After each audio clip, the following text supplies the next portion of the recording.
Hello, today we're going to talk about structure 1.5.3 and 1.5.4, and this is all about the gas laws, so ideal gas law and combined gas law and those relationships. Let's first take a minute and talk about the units that we use for pressure, volume, and temperature. Pressure, there are two really common units that show up, but the first one I want to talk about is the SI unit, which is pascals. So that's what you're going to typically see. And STP as defined is going to be at 1 times 10 to the 5th pascals for STP. I will say that this is the same thing as writing 100 times 10 to the 3rd, right? If you move the decimal, which anytime you have 10 to the 3rd, that's a kilo. So this would be the same as saying 100 kPa. Another really common unit for pressure is ATM, and ATM is for standard atmospheres. Some places will define STP as 1 ATM. It's very close. So 1 ATM is equal to 1.013 times 10 to the 5th pascals. So it is close, but you need to be careful about which unit you're using for different scenarios. Volume, you'll typically see in cubic decimeters is like the standard one. This is the same as a liter. But you can convert between cubic centimeters, cubic decimeters, and cubic meters. And you will be expected to convert between them. Each one of them is a thousandth. So if I'm going this way, centimeters cubed to decimeters cubed is dividing by 1,000. Cubic decimeters to cubic meters is again dividing by 1,000. And the cubic meters is the SI unit. So you'll see that pop up. The last one, temperature, we're going to use Kelvin for temperature here. And you should know that degrees Celsius plus 273 will give us the Kelvin temperature. And temperatures need to be in Kelvin for almost all of your calculations here. So remember that in science, a law is something that describes a behavior or a relationship. So the gas laws are just showing, like, as one thing increases, what happens to the other thing. So there's a few things that you should remember. So like the pressure versus volume relationship. As pressure increases, volume decreases. So they're inversely related. You should know pressure and temperature relationship. As the pressure increases, temperature decreases. Temperature also increases. They're directly related. Temperature versus volume, as temperature increases, volume also increases. They're directly related as well. And you should kind of have an idea of what this looks like. So like for the pressure and volume relationship, if you have a balloon and you squeeze the balloon and decrease its volume too much, the pressure inside is going to get very high and it's going to pop the balloon. For pressure and temperature, a good example of this is if you've ever seen, there's like a tanker car that implodes, or I've done a can crusher lab at school where you heat up a gas in an aluminum can and then you suddenly cool it down. That's going to decrease the temperature very rapidly, which decreases the pressure and causes it to implode. So that's pressure and temperature. And then temperature and volume, a good kind of way to think about this one is, again, with the balloon. If you increase the temperature of the balloon, the volume of the balloon gets bigger and bigger. But if you decrease the temperature, the volume of the balloon gets smaller, which is really interesting. Another really good real life example are bags of chips or crisps. And so they're filled with a certain amount of gas to protect them from getting all crushed up. But if you take that same bag of chips to a higher altitude where there's lower pressure, the bag seems like it's inflating because the volume of the gas is increasing at lower pressures. So that's another interesting one.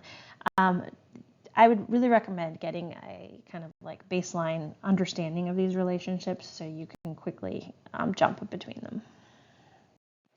Now let's take a second to talk about molar volume. Molar volume is the volume per mole at a particular pressure and temperature. So typically we're going to say at STP.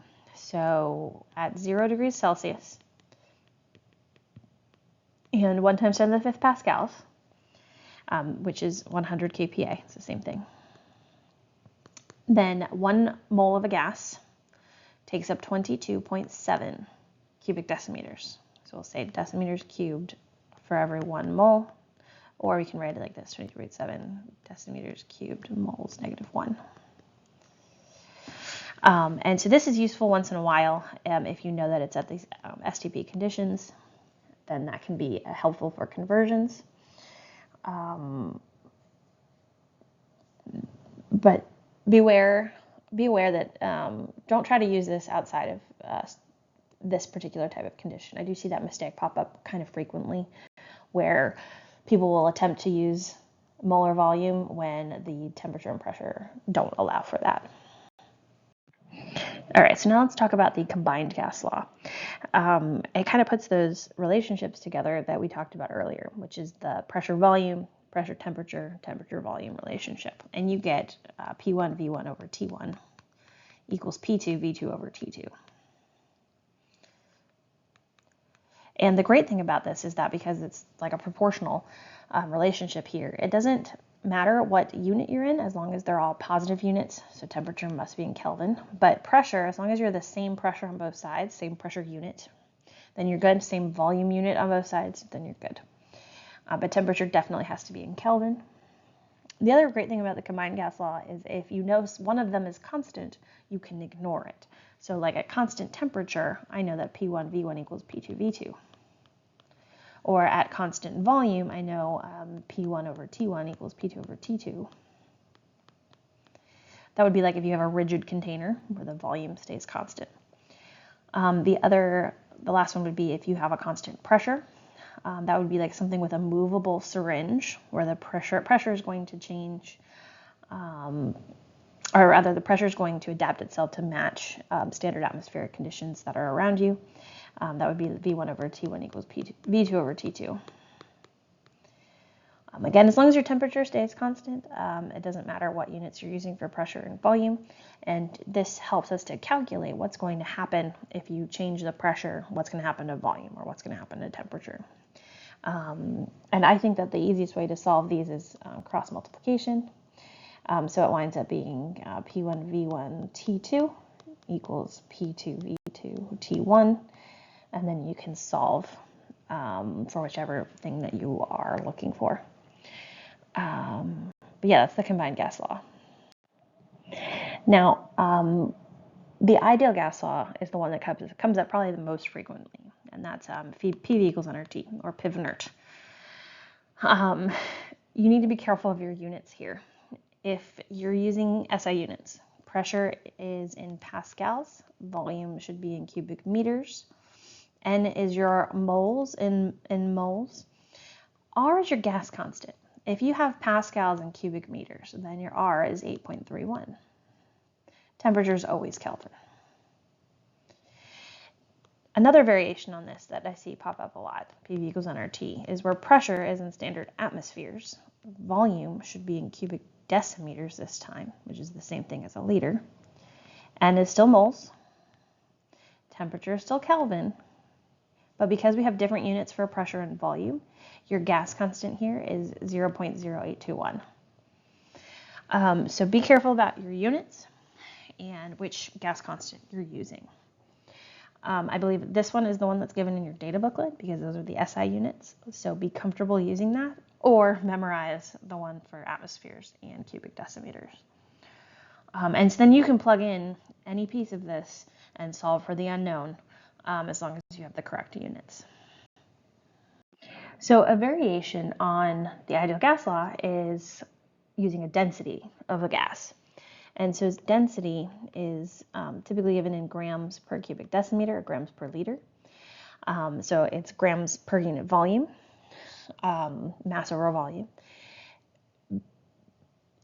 Moles, remember, is equal to grams over the molar mass, or if I'm abbreviating, N equals M over M. This is in pivnert. So if I have pivnert, PV equals nRT,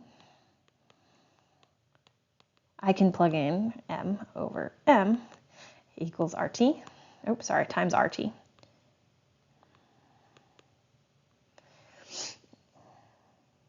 And then I can solve for my density. Now density, if I write it like this, density equals mass over volume. So if I were to rearrange this equation, I get density equals PM over RT. Because if I move the grams and the volume around, I can get density. Now, that's a lot to do in testing conditions, so you might want to consider remembering the density equation. Just make sure that you're following the same unit advice that I gave on the previous slide with ideal gas law, where whatever you're using for R needs to match your unit for pressure and for volume, which will affect your density unit as well. So PM over RT for density. Now, there are equations that help you to account for the fact that real gases do not behave like ideal gases. Remember that there's some assumptions of the ideal gas law. We talked about that in sections 1 and 2. And what I say, it's the van der Waals equation that lets you account for those changes. You don't need to know that equation, but you should have an idea that if the volume of the gas particles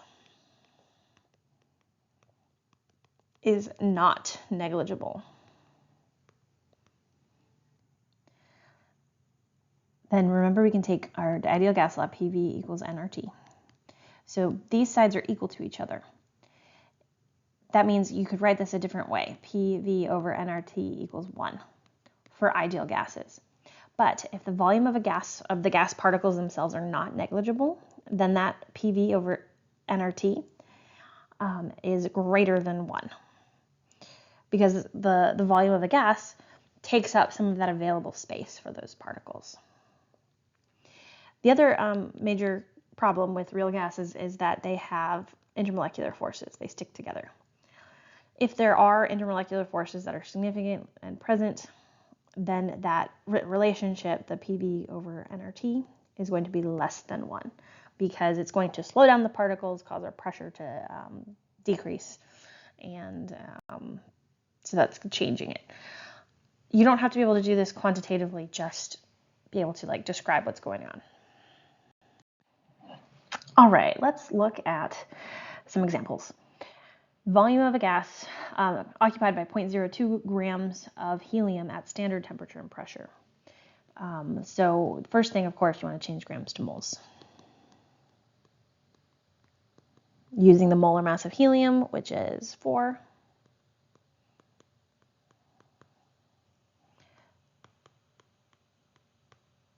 Moles of helium. Okay. Standard temperature and pressure. I'm going to use the SI units. So I'm going to use 0 degrees Celsius and 1 times 10 to the 5th pascals, which 0 degrees Celsius is 273 Kelvin. So I can plug that into PV equals nRT. My pressure is 1 times 10 to the 5th. My volume, we don't know. Moles is 0.0050. Our gas constant when we're using pascals and cubic meters is going to be 8.31, and our temperature in Kelvin is 273. So I'm going to solve for V, which is 1.1 times 10 to the negative 4th cubic meters. Let's go ahead and put that in cubic decimeters because that is far more common. So you would need to multiply that by 1,000 to get it into cubic decimeters. So 0.11 cubic decimeters, which is the same thing as a liter. If you wanted to, you could put it into cubic centimeters, 110 cubic centimeters. So depending on what the question is asking for. This one didn't really specify, so this is fine as it is. I just wanted to give you some context. Okay, so in this example, a helium balloon has a volume of 18 cubic decimeters, 25 degrees Celsius, the internal pressure is 108 kPa.